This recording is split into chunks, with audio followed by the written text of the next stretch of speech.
welcome again here on Leaving the Ring. Man. It's always a pleasure. Absolutely, man. Thanks for having me back, bro. I guess my first question out the gate is, how nice is it to be vindicated for your Amir Khan decision? Everybody talks a bunch of shit, and they said ducking Khan when really you were ducking Gary Shaw in promotional ways. How good does this feel? You know, like I always said, man, I'm going to get the last laugh at the end of the day. You know, we had this plan for a while. You know, my team and I told you, once it unveiled, man, everybody's going to be like, wow, getting a shot at the throne now, you know what I mean, fighting Pacquiao instead of Amir Khan. You know, all that stuff that happened in the past, man, it's overshadowed now, man. You know, this is the big times now. This is a completely different level, you know, in the game. This is, you know, one thing, and that's fight the best out there, and that's Manny Pacquiao. This is an art, what you do, boxing. I mean, it's not just entertainment, but this is your art form. This is your career. Yeah. So as an artist, do you just say, I just got to do what I do and let the work speak for itself, and ultimately, when the career is done, then people can judge? Because people are so in a rush these days. It's like, oh, he got a headbutt, so he's a headbutter, or oh, he doesn't knock people out, so he's this. You know, I go out there and I take care of business, man, and one thing that I know how to do is win, dude. And, you know, sometimes it's just not good enough for the fans. You know, the fans want me to you know, put my body and my mind and everything on the line, you know, and you know, Floyd Mayweather is the best fighter in the world, man, and, you know, he doesn't get respect from the fans because of his style and the way he fights. A lot of people say, he fights boring, his fights are boring, but, you know, it's an art, man. Boxing is the art. It's not a sport where it's just, oh, you hit me and I hit you. You know, they used to saying that Rocky stuff, man. They need to go ahead and stop watching that Rocky stuff, man, and, you know, it's hit and not get hit. You got families and, you know, and kids and stuff, and I know we're in the sport to do damage, not take damage, you know what I'm saying? You know, grind it out, man. I like to fight the best out there, man. And, you know, Manny is the cream of the crop, dude. And, you know, I feel that I have all the attributes to definitely put up a one hell of a show and beat him, dude. And that's what I believe. And, you know, and I just got to prove it to the fans in the boxing world, June 9th, that, you know, I'm a force to be reckoned with, man. And I'm going to get my respect just through beating guys. There was something you said. I watched that long, the Desert Sun stream that you did the other night, which was really cool. Where you talked about technique, and I thought you might have been talking about your right hand, how you and your trainer work on technique in the gym, but when you get in the fight, it still hasn't quite, you know, you don't do things exactly the way. Can you talk a little bit about that? Yeah, that's the thing. I mean, talking about a lot of my punches. Like, I watch myself fight, and a lot of times I don't turn my shots over. You know, I'm looking to get it there too quick, you know, or, you know, I'm tightening up when I throw. And, you know, I'm still learning how to try to relax in the ring, man. When I fought Casamayor, dude, when I finally started relaxing in the 6th, 7th round, 8th round, dude, I got him out of there. And I was able to set up my punches, land some big shots. You know, once I settle down, dude, and really just focus on my technique in there and rely on it and believe it, dude, then I think a lot of guys are going to be falling, man. You know, the power's there, dude. I mean, if you see me in camp, dude, you know, I drop guys in sparring practice, you know, with body shots, head shots. You know, I put guys on the canvas, man. But, you know, when it comes down to the fight, I think that I kind of rush it a little bit too much. I rush my shot, you know, and try to elude a lot of shots. And I really don't think about, you know, sitting down and actually, you know, turning my shots over. I just want to get it there and hit them. What is the self-doubt of the Desert Storm? What is it about you that is fearful for you, that you feel that needs correction, especially now with this super fight? I have experience, man, but like sometimes I let my I want to say you know, my balls get in the way of what I need to do in there. You know, it's just I wish that I wish I didn't have that like little chip on my shoulder sometimes, because I can get myself in some danger. You know, especially going into a big fight like this, and you know, I can probably be overconfident, you know, going into a fight like this, because if I'm going to go out, like I've always told everybody, I always said, if I'm going to go out, man, I'm going to go out on my butt, I'm going to go out on my shield.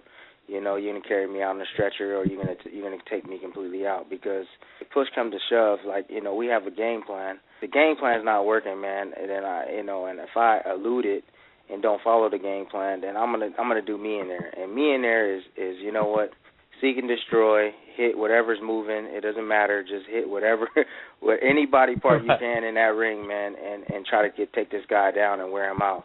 I feel that in this fight, I think that's dangerous. If I can go back and change that, you know, in camp, and become more of an intelligent fighter with the same will, but just a little bit more smarter, man, in the ring, you know, against this guy, I'll be very successful. But if I go in there and think that, hey, I'm gonna walk this guy down and do exactly what I do to everybody else, like, dude, it's gonna be a short night for me. So I definitely need to be a lot smarter going into this fight. Tighten up my shots. Don't loop my shots. Don't loop my punches. So wide. Because he's gonna come straight down the middle. I've watched film, dude, and I watch myself, and I'm like, okay, I can't do that. Can't do this. Can't do that.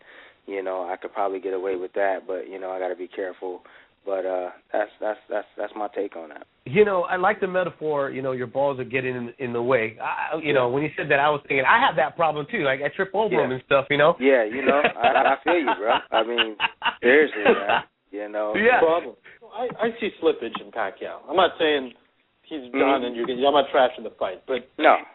There's some slippage. He's got a lot of miles on him. He's got, 50 fights, more than that. Do you see what I see? Is he slowing down just a little bit? I don't think so, man. To be honest with you, I really don't think so, dude. No, I don't. Like, a lot of style? It's just styles, man.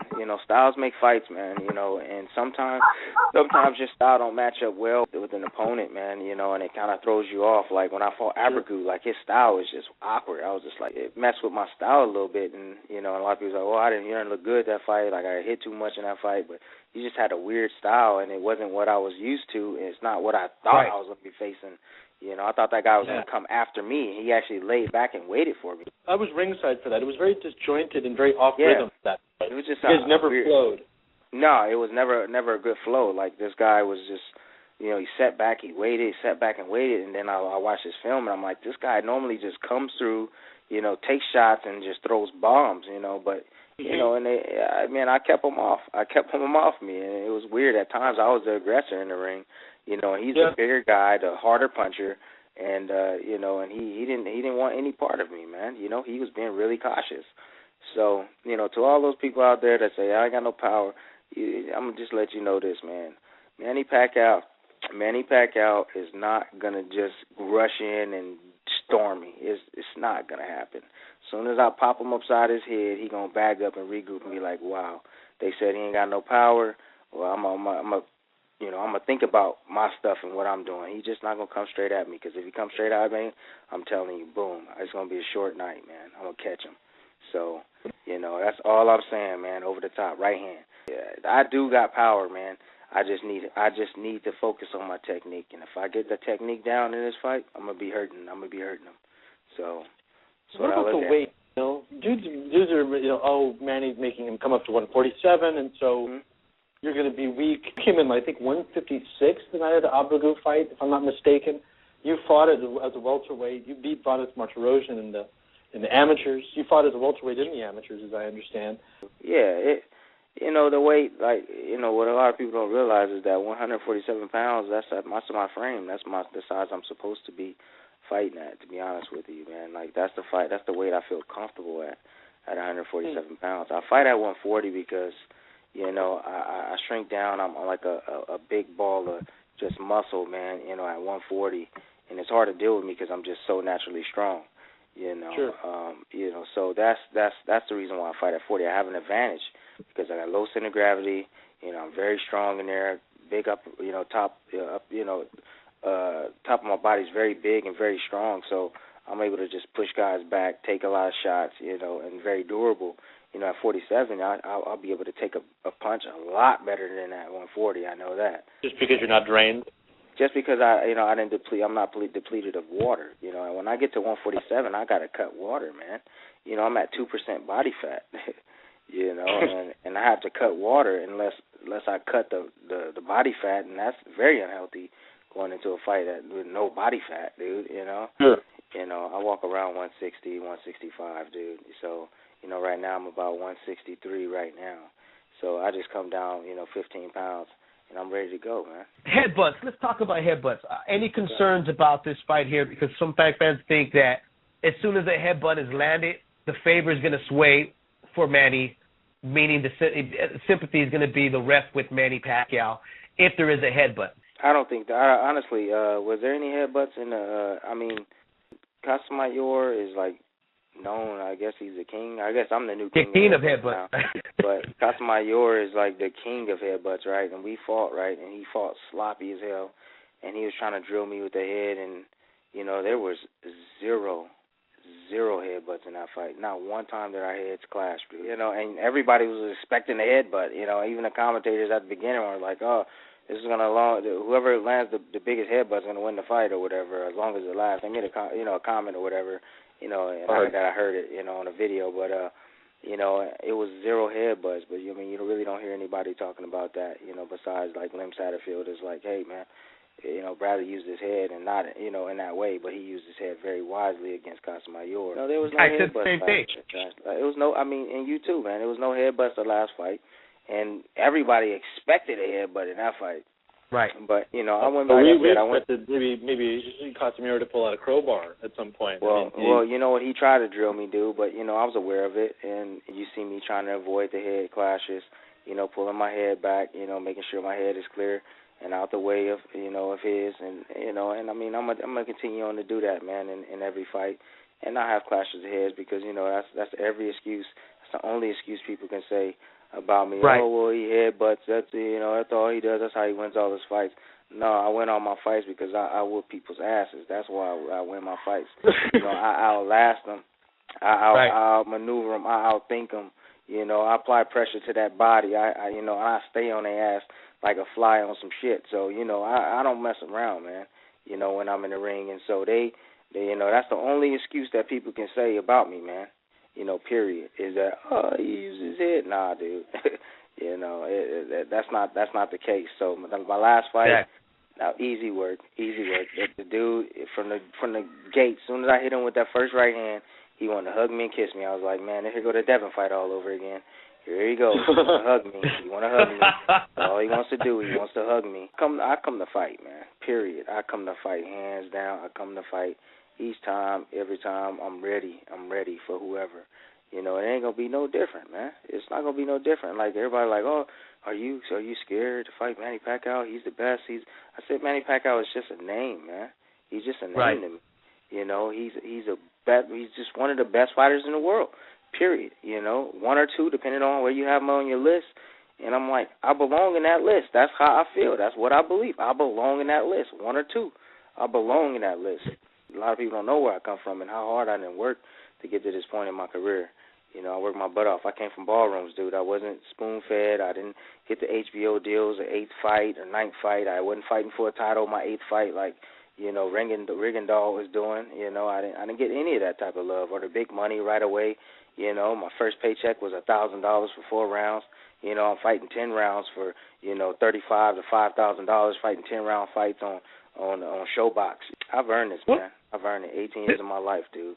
I know a lot of folks are for one, you know, the curiosity of this fight. I'm still in shock that they took the fight, that they were, you know, willing to let you, a younger guy, a fresh guy. The curiosity is, some folks are saying, how well are you going to be able to take the punch? And I think that you take the punch. Yeah. Hey, that's what I'm talking about, baby. Just a couple of days ago, I was a 6-1 underdog, and golly, I checked this morning, I'm a 3-1 underdog. So, you know, not only do you think that, but other fans think so as well. You know, because now I'm a 3-1 underdog. So, you know, that's cool. I mean, I missed out on 6-1. Not 6-1 anymore, man. They started out 6-1, baby. Now we 3-1. You know, so you know the gap is closing. Hey, all I know, bro, is that you better win. If not, man, me and my family can be knocking on your door to move in. Get out of here, man. Come on. You better not be putting that type of money on somebody, man. You crazy. All right, brother. Crazy, hey, man. Hey, have a great night, and tell the wife thank you very much. And keep it up, brother. No doubt. We'll catch up to you again. All right, Timothy Bradley, Desert Storm. On the press tour next week. Take care. Appreciate it. Later. All right, man. Later. There you go. Timothy the Desert Storm Bradley facing Manny Pacquiao. Telling you to put his money with him. He's going to take this fight. You know, if you're a betting guy, of course you're going to, you know, play it out. 3-1 odds, still early. It could change. 6-1.